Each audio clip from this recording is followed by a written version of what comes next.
I have had pieces explode off of the lathe, but Have you ever gotten hurt doing this? no, I stand to the side.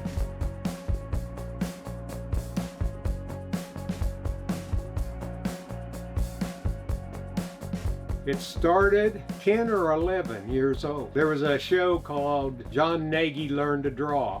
And from that point on, I was making things with my hands all the time. The art teachers were all the favorite.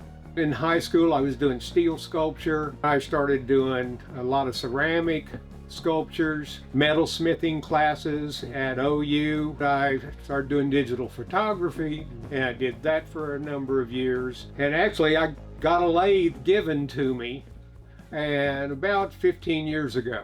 I regret I didn't start working on a lathe a lot longer ago. I always try to amaze people with my piece, so it's not, oh look, it's a bowl, you know. Instead they'll go, what did you do to that? I did develop a new technique that I call slats and gaps, just because it had a cool sound to it. But it's a technique that where as you finish turning it, these windows open up. I changed the shape somewhat with slats on the piece, but then it goes to the table saw, and I cut dados for these pieces and glue those in, and then return the entire piece again. And like I said, the way I've got them positioned and in depths, it ends up opening up.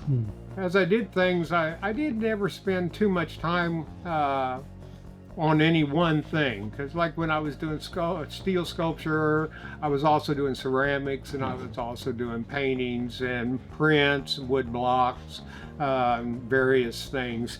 So I do spend a lot of time just staring at these pieces, and listening to music, and trying to come up with something that surprises me is going to surprise somebody else. And I say I have to do this because this kind of feeds my brain, or because I've got to just be making something all the time. And so I work real hard at that, and it is exciting because some of the versions that I've done with it, it's kind of 50-50 whether it's going to explode on the lathe because I am constantly removing more wood as going, and so it's spinning at 2,000 RPMs. One of the hardest things that growing up as an artist to get over is the idea of you got to act a certain way to be an artist. You're confused about how to be. Ignore that aspect and just start making things for myself, for my own gratification.